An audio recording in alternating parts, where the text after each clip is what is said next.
What were the charges that led to Joseph Smith's arrest, and were any of them legitimate? The charges that were led against Joseph Smith were specifically inciting a riot and treason. But what we have to understand is that this was a conspired plot to assassinate Joseph Smith from the very beginning of 1844.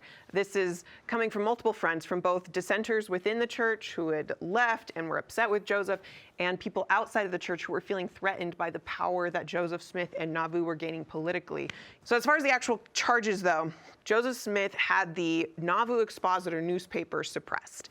This newspaper published June 7th, 1844, an issue, the first and only issue of the Nauvoo Expositor, which published all sorts of accusations against Joseph Smith and the saints, talking about some of the radical doctrines Joseph Smith was teaching, the dangerous political power he was gaining, his abuses of authority. There's a lot of spin and a lot of exaggeration what was going on.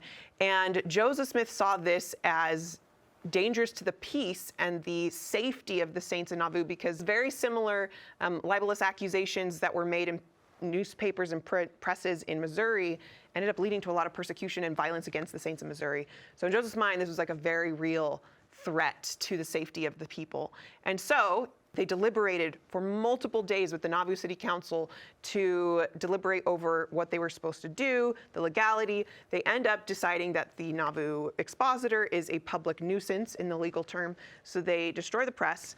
This sparks complete outrage.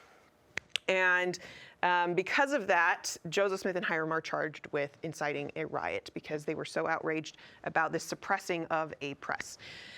As they were in Carthage, they filed another charge against Joseph and Hiram, that of treason.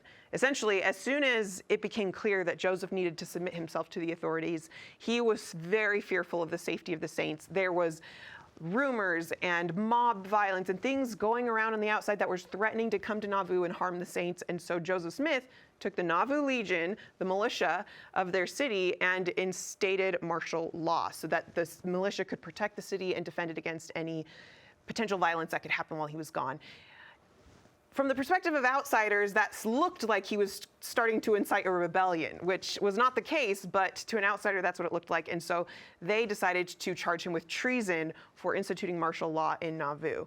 And so as far as if those charges were legitimate, definitely depends who you ask.